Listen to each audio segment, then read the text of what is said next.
is a fellowship of individuals who, through shared experience, strength, and hope, are recovering from compulsive overeating. We welcome everyone who wants to stop eating compulsively. There are no dues or fees for members. We are self-supporting through our own contributions, neither soliciting nor accepting outside donations. OA is not affiliated with any public or private organisation, political movement, ideology, or religious doctrine. We take no position on outside issues. Our primary purpose is to abstain from compulsive eating and compulsive food behaviours and to carry the message of recovery through the 12 steps of OA to those who still suffer. We of a New Freedom Big Book study believe that the disease of compulsive overeating is a twofold illness: the allergy of the mind, the allergy of the body, and the obsession of the mind, as laid out in the chapter Doctor's Opinion. We learn that a solution to our illness of compulsive eating is a spiritual awakening, which is the result of working the 12 steps of recovery as presented in the Big Book of Alcoholics Anonymous. It is our great hope that all those who have yet found no answer may begin to find one in the pages of this book and will presently join us on the high road to a new freedom. The Big Book tells us that the best ideas are simple, and this concept is the keystone of the new and triumphant arch through which we pass to freedom. Freedom from the bondage of our illness of compulsive eating. The avenue to true freedom of the human spirit is here. We welcome you with open arms. At this meeting, we follow a rotating format. On the second week of the month is a speaker meeting, and that's today, who has recovered from compulsive eating, followed by a question and answer session where all fellows are welcome to ask questions of the speaker. For all of the weeks of the month, we read directly from the Big Book.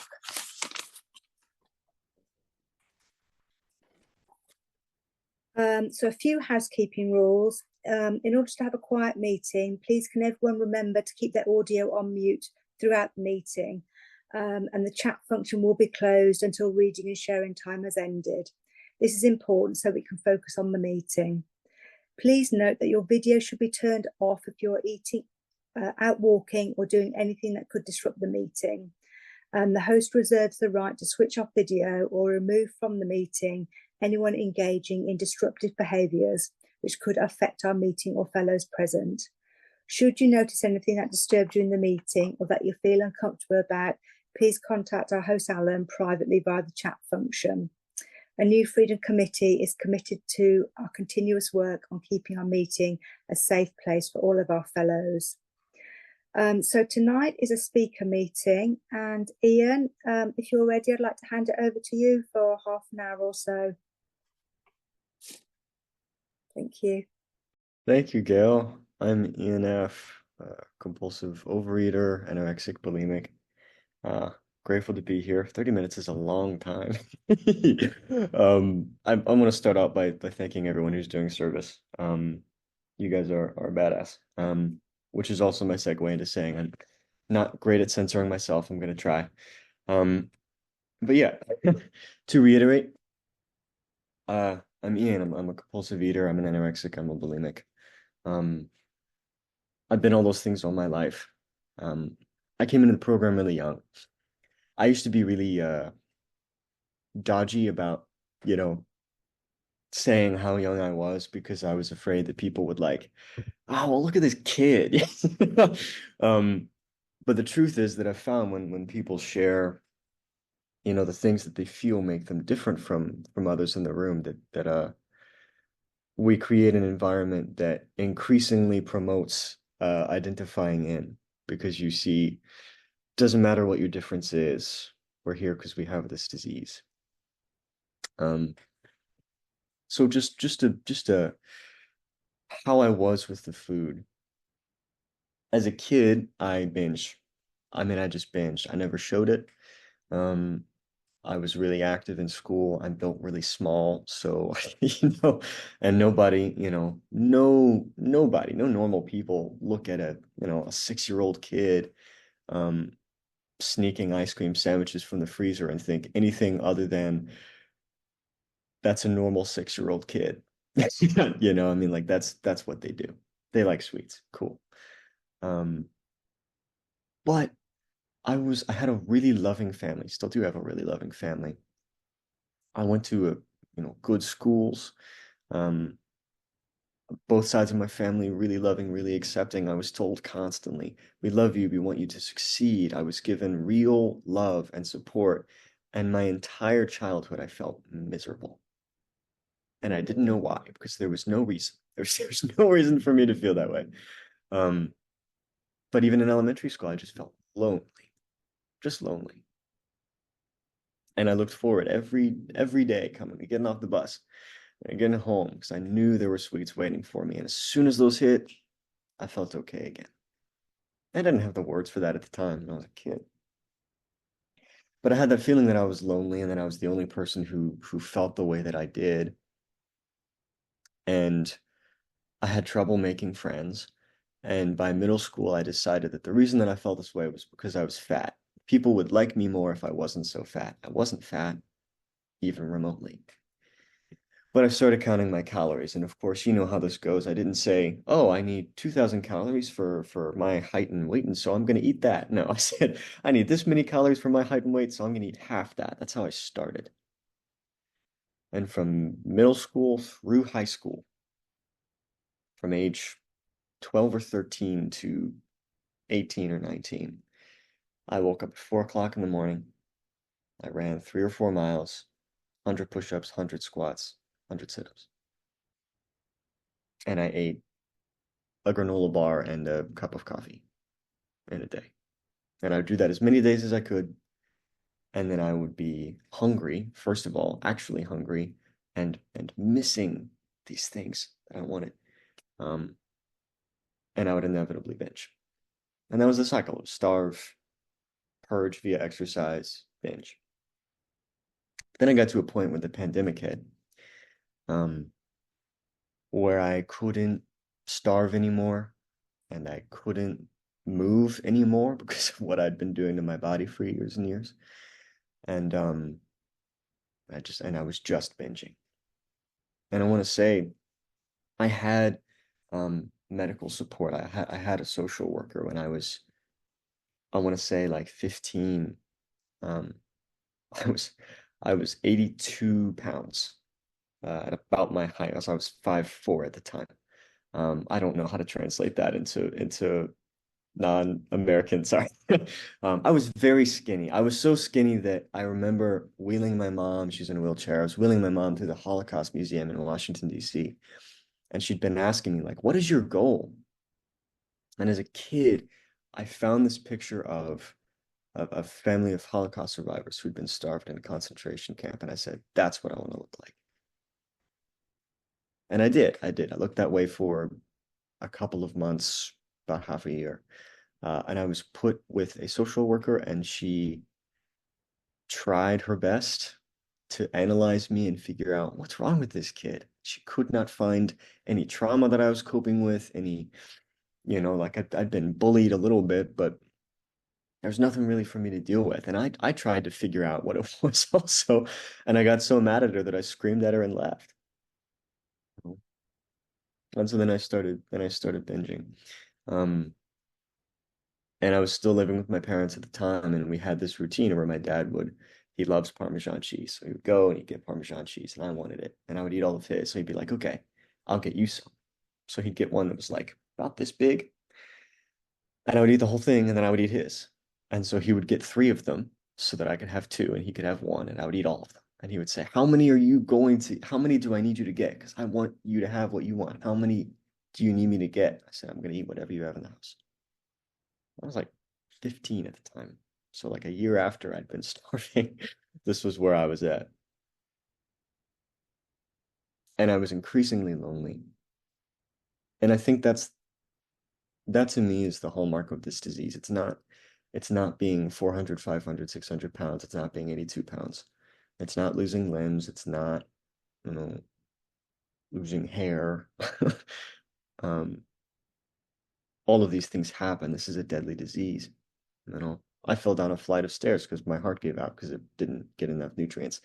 That is dangerous. That is deadly. Our disease is that way too. If you ever doubt, oh, well, it's just compulsive overeating. We die of this disease too. But to me, the hallmark of this disease is the loneliness. It's the feeling apart from. It's it's walking around like I'm the only person in the world who doesn't know what's wrong with me. And I was in OA for about a year and a half before I actually started working this program. I joined when I was 17. Because I didn't want to be fat. I started binging, I didn't want to be fat. And we sat around and we made our own meal plans and we talked about all the tricks we used to get away from food and we worked the steps kind of. And those were wonderful people and I don't want to shit on them. I just, I was not finding what I needed. Um, but I got to a point where I was binging every day and I was terrified. I mean, I hated myself. I hated that I was eating. I was hyperventilating every time I noticed that I had fat on me, any fat whatsoever. I'd touch it and I'd go, I couldn't breathe. I couldn't move. It like really freaked me out. Um, I was eating so much that I couldn't walk. Like I was just so bloated, I couldn't walk. Um, and I was going to bed every night, hoping that maybe someday someone will love me. That was the thought in my head. Someday someone's gonna love me. This awkward teenager who has skin problems and shits himself in public because I did that on stage, did it several times, you know, because my body, couldn't deal with what I was putting in it.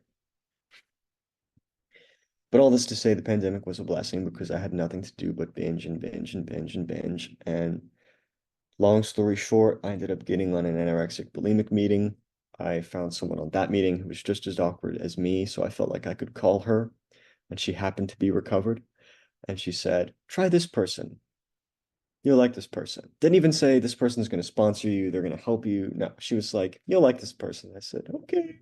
So I called her, and within like 2 minutes, I was like, I want to be like this person. I didn't think of it in terms of I want what this person has. I didn't know what a recovery looked like. I didn't know any of that. I just heard her speak and I thought, I want that piece. And so after about an hour on the phone, this woman, she was on the phone with a gassy high schooler that was, a country away. And she was on that phone for an hour. And I said, will you sponsor me? And she said, that depends. Are you willing to go to any lengths? And I said, yes. She said, weigh and measure your food. Don't eat sugar or flour. Get a big book. Now, I didn't have a car. I couldn't drive at this time. I was in high school. Um, but I said, okay. And I made it happen. I don't know how I made it happen, um, but I did. And that was the beginning of my journey. And I do want to say, like, when you, people say don't date in the first year. I dated in the first year. They say don't make any big plans, don't make any big movements in your first year. My first year, I went off to college. I was living in a new place for the first time. I got a job for the first time. I started dating the guy across the hall. Did all the things you're not supposed to do, but my topic today, I told Kara that I would say my topic is step two, and I do want to get there. Um, but I did all these things, and I was willing to go to any lengths. And this is the part that's really hard to explain. In the big book walks us through all the steps. It doesn't always say, here's the chapter about step three. It's more mixed in. But I was thinking about this earlier, like, and the reason that I want to talk about step two, many people call me in program and they say, how do I become willing to put the food down? And the sad truth, the only answer that I know how to give, that I know to give, is eat more. Because step one admitted that we were powerless over food. It's been my experience that step one works you. I can I can know that I need to stop and not be able to stop because that's the allergy. And that's the mental twist. I knew when I was 14 that I had the mental I had the allergy, right? Because I was like, oh, I when I start eating these things, I can't stop. So I just won't eat. I knew that, you know, but I binged for what, 5, 6, 7 years after that. Because the knowledge isn't everything. I don't say the knowledge is nothing. The knowledge is nothing. Meetings would not need to exist. You know, we're here to talk about this stuff and to give the knowledge that we can. But I just want to say, like, I was in the rooms for a year and a half before I got abstinent. And I had my camera off, listening to people speak, share these wonderful things about their lives, and I was binging. And I was putting whole bags of tortilla chips mixed in with cheese and sriracha and microwaving it and eating that 5 times. Like, and crying, you know. But hearing people share their stories. Step one worked me. Step two is the hardest one for me, because I just arrived at a point where I was like, hey, I can't stop eating these things. I want to, but I can't. And the way my sponsor had me work the steps, she said, you get abstinent for 3 days, then we go through the book. And I hated her for that. I was like, I'm coming to you. I'm telling you that I'm powerless over this thing. And you're telling me that one, I have no power over the food, and two, I have to exercise my power over the food for 3 days before I can start working the steps, which are the answer, ostensibly. That really confused me. What the hell? Um, because I would be binging on abstinent food. I would be prepping stuff. I'd be prepping my chicken, whatever it was, and hand to mouth, and I wouldn't go on a call. I'd be like, okay, why am I like this? You're a compulsive overeater. That was my step one. And when you get to that place, when you're really well and truly hopeless, that is the disease. That's the loneliness I talked about. When we say that food is our solution, not our problem. Our problem is that sober, we cannot live with ourselves.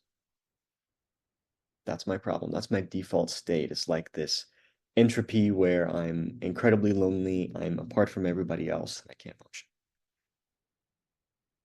So step two, came to believe that a power greater than myself could restore me to sanity. Power greater than ourselves could restore us to sanity. Because I was insane. It's insane. I was manipulative and I lied and I cheated people and I stole, which I say not to judge myself, but just as demonstration that, like, I was in a place where that year I'd manipulated a dude sexually. I was 17. I was a deeply sick person. And when we get into this program and we have to look at who we are honestly, that's really hard to do.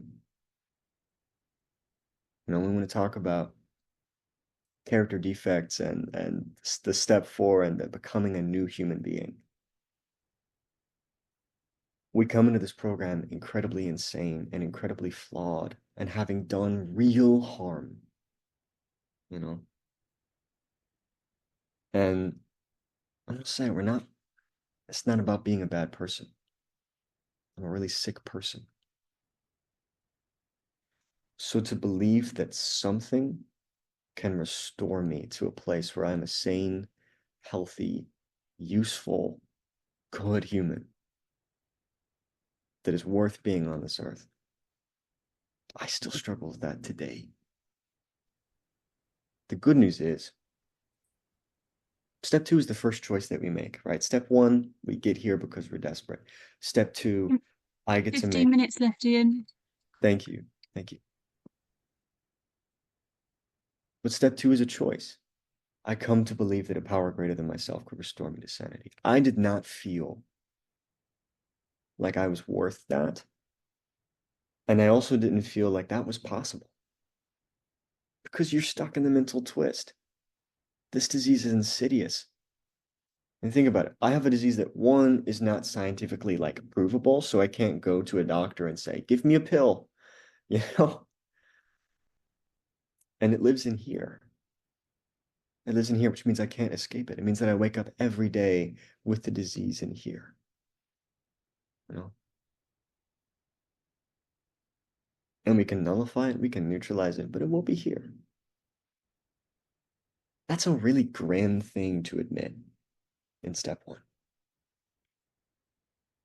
And so to believe in step two that it is possible that I can be restored to sanity, that being the first choice that I can make, it's really difficult. And people have a lot of trouble with it. Some people struggle like with religion, you know.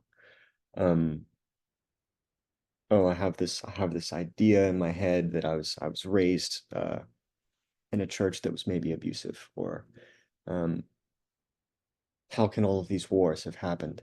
I get asked that all the time. If God exists, you know, then how did any of the world wars happen? How is there still hatred and violence? And I'll be honest, I can't answer that for you. But I do know this. I was a desperate person and I was a hopeless person when I came into the rooms. So it's not as though I was like, I couldn't figure out what God meant to me. I couldn't make a list and say, this is what God is, and then cool, you know. You can do that as a start. I just want to say that. Um, but it has to get bigger, right? I had to admit this because there was no other place for me to go. And I tried a social worker, I tried therapy, I tried nutritionists, and on their own they didn't fix me because I have the allergy of the body and I have the twist of the mind, and I am an addict. And step two, beyond even just the food, works with my character defects too. You know, I get into places all the time. I've been abstinent for a little over 2.5 years. And I get to places all the time where I'm like, oh man, is there like no one worth being around? Or this workplace really sucks, or I feel really desperate and I'm really poor. This is not my house, by the way. Um, and I have to, or yesterday, God, I'm on a break between one contract and waiting. I have like three different places I might be going to work next. So I don't know where I'm going, you know, and I'm sitting at home all day because I got nothing else to do. And I'm like, is life worth living? And this is where step two comes into play. Step two is a very simple question, and it helps me so much to remind myself of this every day. Can I believe that a power greater than myself can restore me to sanity? In layman's terms, can I believe that things will be better?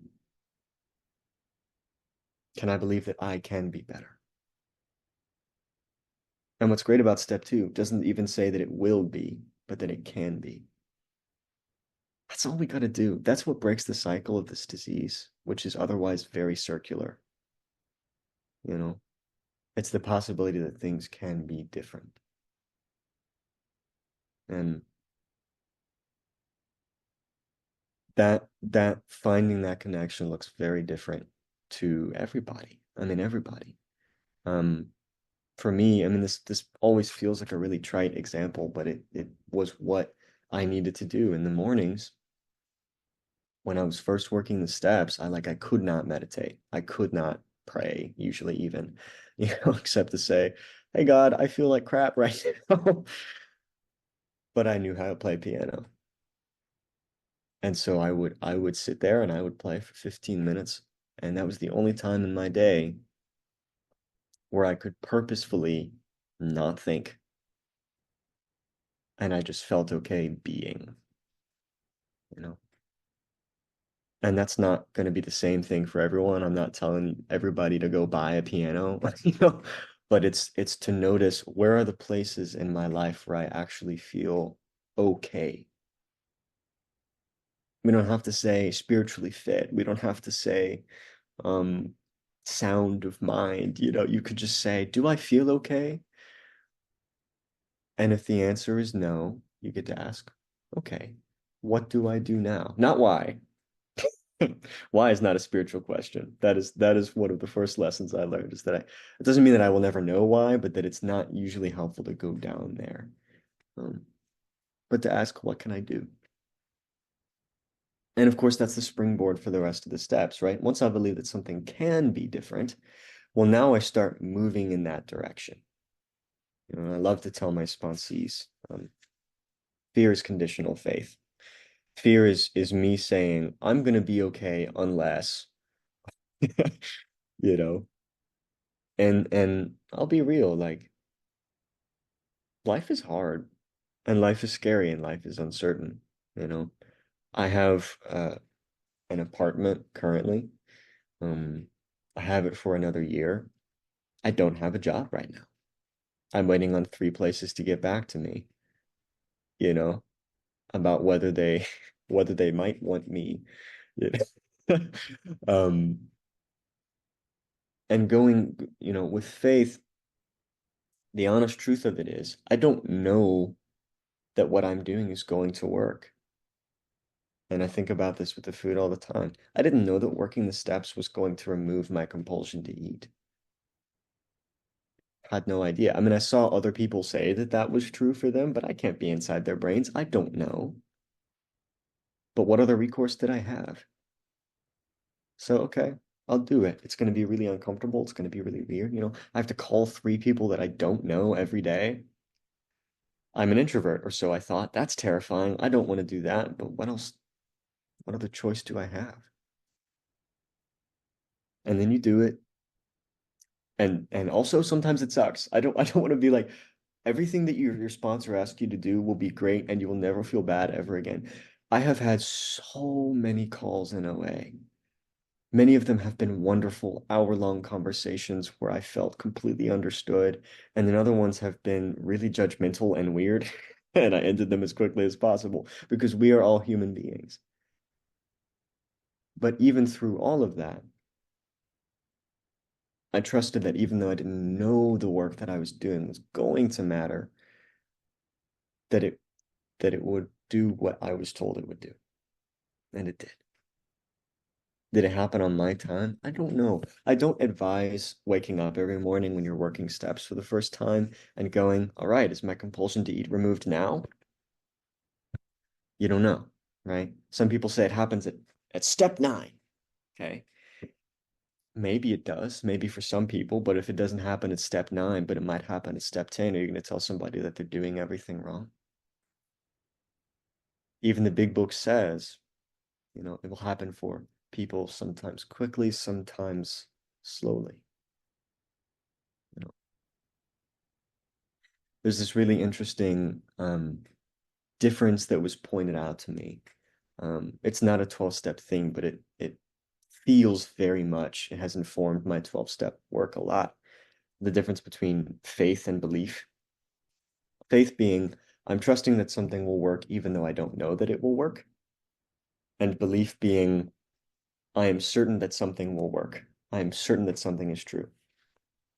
When I worked the steps for the first time, I didn't know that they would work, but I did them and I recovered. Now, sometimes I don't want to call people and I don't want to get on meetings and I don't want to speak, and I don't want to pray in the morning. But I know from personal experience, I believe that it will help me because I have experienced it helping me before. And that's the thing is that step 2, I came to believe that a power greater than myself could restore me to sanity. The word came implies that over a period of time, I started to believe. Not, all right, I'm done with binging. I've got abstinent for 3 days. Now I believe that I'm going to be okay. On to the next one. No, it's a lifetime process, But the book also makes very clear you you do this to the best of your ability the first time, and that little bit of awareness, that little bit of willingness to believe is enough to get you started. I came into program, I was Wiccan, and I had a very specific idea. I had a very outlined understanding, or so I felt, um, of what higher power was. 5 minutes, Ian. Thank you.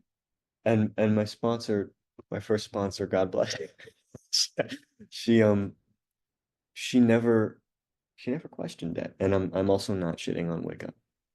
I'm not personally Wiccan anymore, but my point was more that I came in very solid about this is how things are. And instead of her telling me that's not how things are, she was like, okay, are you willing to work the steps? And that attitude is one of the most important things we have in this program because no one, especially not an addict who has felt, spurned and alone and weird and different all their lives, wants to be told that they're doing things wrong when this is the one final space that they have that they think might help them, you know? And like I'm 21 years old. I have a sponsee who's old enough quite literally to be my mother. I do not ever tell her how she should act in her marriage. But I do tell her when I get angry, this is what I do. When I feel hopeless, I go back to this paragraph. That paragraph, that page for me is page 86. I used to have to read it every morning. And it talks about the plane of inspiration. Um, this place where after having worked the steps and you get recovered and the compulsion is removed and you start to see things a little bit clearer. And you start to be able to handle things intuitively. Not always, sometimes. And gradually you handle more and more and more things intuitively. And that doesn't happen in months. It happens in years. There's still things that I do that confuse the crap out of me. There's a person on this meeting who I had the privilege of speaking with at the birthday party when I went. And I was absolutely flipping my shit before because I'd gone out to eat for the first time in LA and I was like weird about it. And some of the people they had sandwiches and I was like, how can you be recovered and what like, my sponsor, and I'm like, I don't know what to do. This is freaking me out. She was like, you have a speaking commitment in 2 minutes. So go up there and do your thing. And I went up there and I said, same thing that I say every morning when I wake up. God, I don't got this. I need your help. Same thing I said before I started speaking on this meeting. I hope I was helpful to someone in some way at some point. But this is how I start my day. This is how I start my service commitments. This is how I start, I'm going in for an interview or an audition, right? It's always like, I do not have the power here. But I spent all this time talking and thinking and acting as if something was going to help me. So I'm going to just for this 30 minutes or 15 minutes or 5 minutes, trust that it is going to be okay. And it may not look how I want it to, or sound how I want it to, whatever, but it's going to be okay. And that's how I get to live my life today. I don't have to, I don't have to control freak anymore. I don't have to wake up at 4 a.m. and run 4 miles. 2 minutes left, Ian. Thank you. I spent my entire life wanting so badly to be loved, so badly to be seen. I was loved and seen in the first place. But as in here, if only I can get skinny enough, if only I can get talented enough, if only I can get pretty enough. But there's always something. There's always something that I won't have done quite well enough. And it started with the food, right? I said, I'm going to eat what my nutritionist tells me because then I know that it's enough. And then here's the big thing. I'm going to believe that there is a higher power of some sort and that they made me, so I am enough. And if I can live that way, I will be okay. And if I can't live that way, I will be okay, but I'll be a lot more miserable. So I hope this helped. I look forward to hearing your shares. It's great to be here. Love you all. I'll pass. Thank you very much indeed, Ian. That's fantastic, fantastic share. I'm sure there'll be lots of questions as we go into the Q&A. Before we go into the Q&A section, we'll share the details on our seventh tradition. Although we meet electronically, we still have Zoom meeting costs to pay, and we also give contributions to the OA UK EB, which is our virtual intergroup. Please make a contribution using PayPal or the bank details that will go into the chat. And newcomers, we ask that you wait to contribute until you're sure you want to be here. So we'll go into the Q&A. If you can post questions in the chat, and they will continue to be recorded, so I will read them out as we go through. And Ian, I'll come to you for the answers. So let me just go into the chat now and just see if we've got anything. Please help yourselves. So one question, Ian. Thank you for a wonderful, rich share. Could you share more about how you change away from your old ideas of God, and how would you define your HP now? Yeah, thank you. That's an awesome question. So with my higher power, you work the steps the first time, you have whatever conception you have, and then you go out and you live life. And the thing about that is, you fall short, and I got to a place where I felt like was at 6 months. This happens a lot with six. I have a sponsor who just got to 6 months, and she went absolutely insane, because we all do. But it was 6 months in, and I was really desperately alone, and I just I just felt really existentially uncomfortable all the time, and I was angry all the time, and I couldn't figure out why. And then I started to think about the food. And I was like, I'm praying every morning, doing my nightly review, I'm doing service. Why am I thinking about the food? And the truth was, all those are like tools, but I was struggling to practice the principles in my affairs. Not because I was inadequate as an OA, but just because, like, you work the steps the first time, that's your practice. And then you try to apply it to the real world. And once again, I just got mired in, like, if only these people would act this way, then everything would be okay. Why are people so mean? Why are people so dishonest? Why are people? I started judging again. And my sponsor was like, you feel really hopeless. Your God's probably not big enough because you're not trusting it. And to keep this answer succinct as I can,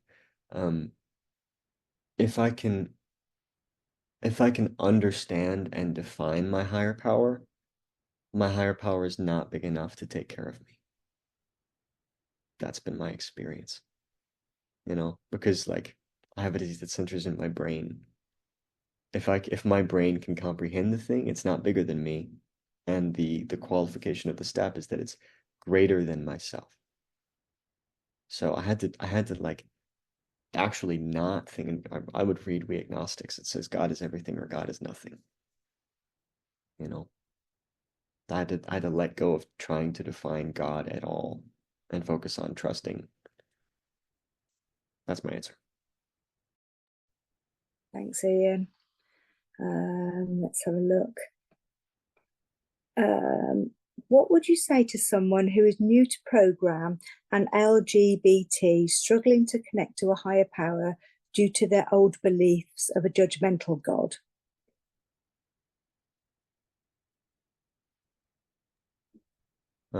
First of all, you're not alone. When I came into program, I was struggling with my gender identity really big.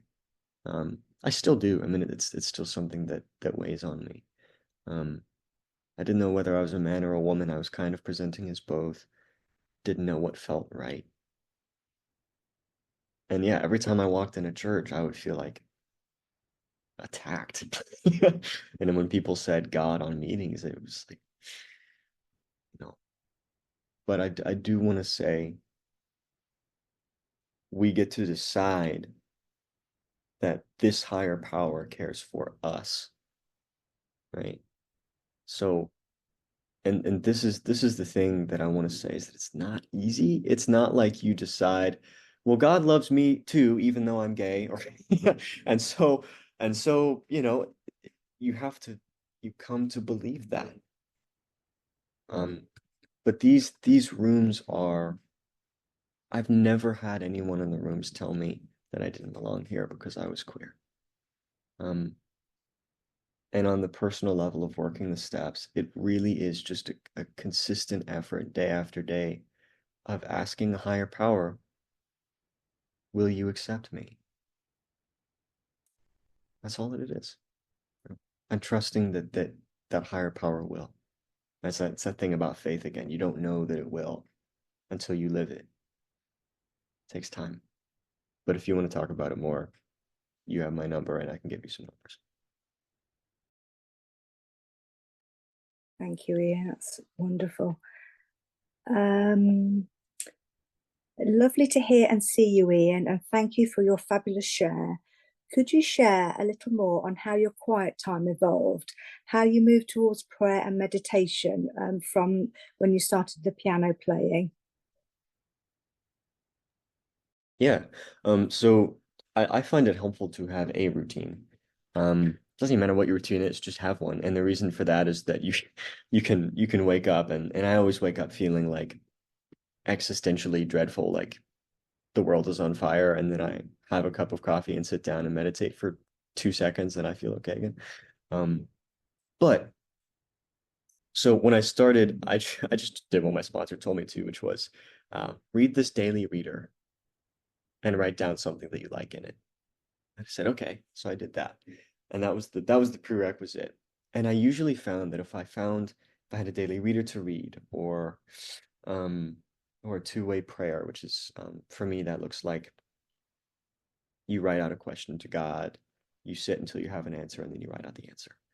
Um, if you have some kind of anchor to start, once you do that thing, you will notice over time that eventually you want to do more. So when I started, I wrote out what I liked in a daily reader and I played piano for 15 minutes. And then I was introduced to two-way prayer, so I was like, okay, I'll add that. Then the piano started to fade away a little bit. I just did the reader and two-way prayer. Now I still pretty much do the reader and the two-way prayer, and I oftentimes will just sit in quiet. But God, it takes a long time to learn to sit in quiet. So don't be frustrated if you can't do it because it's not easy. I hope that helps. Thank you. The questions are flooding in now, Ian. You mentioned that fear is conditional faith. Can you say more about that, please? Also, you later defined the difference between faith and belief, but I didn't catch it. Could you repeat it? Thank you so much. Yeah. So fear is conditional faith.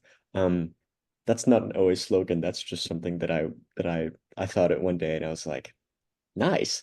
But but it's really just if you break down the inventory in the big book, it's like your fears, every resentment has a fear at the end of it. And I just noticed that it's like, and I was required to write down what felt threatened when I'm afraid of something, when I'm resentful, right? So like I'm resentful at Caroline. Why? She didn't text me back. Okay. What feels threatened? My personal relationships, sexual relationships, my ambitions, right? So I look at all these things that feel affected and I go, okay, um, why do I think I'm not going to be okay if these things are affected, right? Where is my higher power? Because I find often that like this girl has become my higher power. This guy has become my higher power. This job has become my higher power. As in, it's the thing that I'm trusting to take care of me. So when I say that fear is conditional faith, my higher power, doesn't have, like, it will take care of me unconditionally. When I start to rely on people or things, those things are malleable and fallible and they won't always work. So that's what I mean by that. I hope that clears things up. As far as the belief versus faith, faith is trusting something even though you don't know it will work. Belief is trusting that something will work because by experience you have seen it work. It's knowing versus trusting. I hope that clears it up. If not, you can text me and we'll hash it out. Thank you. Thank you for your wonderful share, Ian. You touched upon the sponsor-sponsee relationship. Could you share a bit more about how you sponsor? Yeah, so we never work harder than our sponsees. And something that I was raised in this program was essentially like the sponsor is not a teacher or a preacher. Um, I've worked the steps and I've recovered from a seemingly hopeless state of mind and body. So I I did a list of things, right? And if someone wants what I have and they ask me to sponsor them, I say, do the things that I did. And I can't make you do the things that I did. So it's up to you to do them. So how do I sponsor? There's the abstinence requirement that I mentioned, no sugar, no flour, weighed and measured from a nutritionist. But then it's really like 3 days of abstinence, we start working the book and we read a chapter at a time. And we do all of the things, you read the chapter, and then you do all of the things that the chapter tells you to do. And then we talk about it, and then we move on to the next one. And I don't do like at 7 a.m. every morning, you call me. What I do is, call me. We're going to talk about what we're going to do. I'm going to tell you to do it. And when you're done, call me. Because it's their recovery. Their recovery is in their hands. If they really want to do the work, they will call me. If they don't, then they won't. And that sucks, but I can't make them. Thank you. The next one. How did you overcome your know-it-all-itis? Or another way to say it is, how did you get to a state of humility to surrender to the problem and to higher power? That's funny. It waxes and wanes, to be entirely honest with you. I get uppity all the time. But I think, there's this, I mentioned this paragraph earlier about the plain inspiration, and you gradually get there over time. When I notice that I'm being know-it-all or uppity, I have this very specific feeling, like part of working the steps is when you start to be that way, you go, I'm really doing something I shouldn't be doing right now. And you notice that feeling. And when you get to the end of the day and you get to your nightly review, you say, okay, where did I feel like I was not where I needed to be? And you write down how it felt, and then next time it comes up, you have a slightly higher chance of noticing it and not doing it. And it's quite literally day by day, I notice those things that feel wrong when I'm judgmental, when I'm angry, when I'm, uppity. And I slowly identify them and learn to avoid them. Nightly reviews. Thank you. The next one. Thank you for your lovely share. How do you manage to connect to your higher power when your schedule suddenly gets busier? Yeah, that's a big one for a lot of people. What's great about this program is that it's a way of life.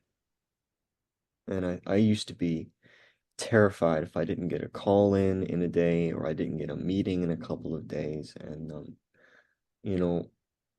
eventually I had to realize there are going to be weeks where I work 70 hours, and that's where we get to bring the principles into our daily lives.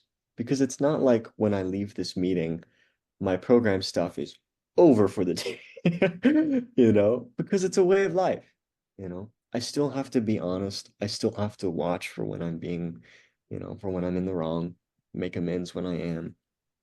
So when my schedule is really busy, that's honestly where my program is at its best.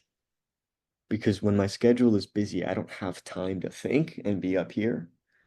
And so at the beginning of those busy work days, those busy work weeks, it is literally, hey God, I don't have control over this. I don't know how it's going to go. Take over. And that's it. You trust.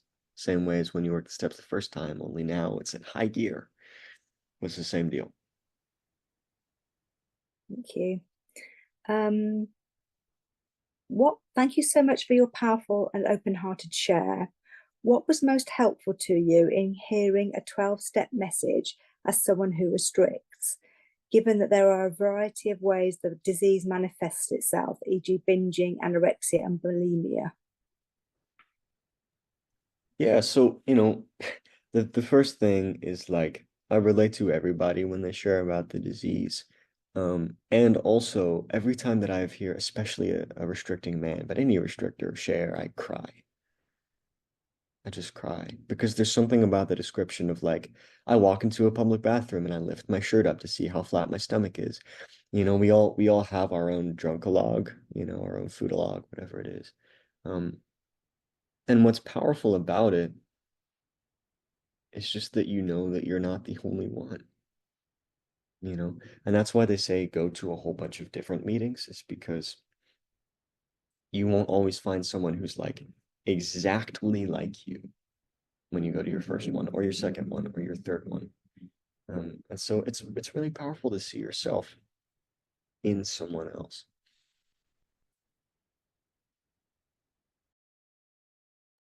Thank you.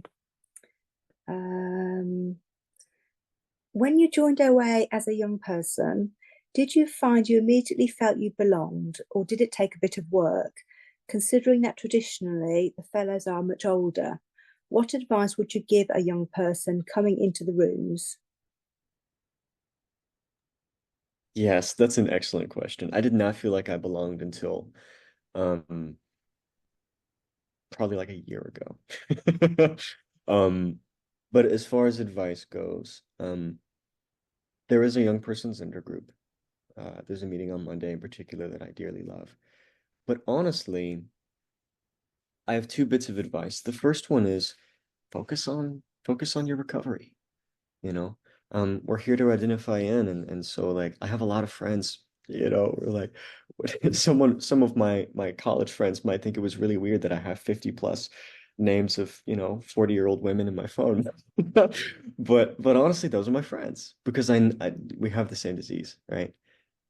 That, and also it can feel lonely because we don't have the same fellowship as people who are closer in age. Um, and that's real. And I found a lot of struggle with that. But the truth is, um, we're allowed to have friends outside the program too.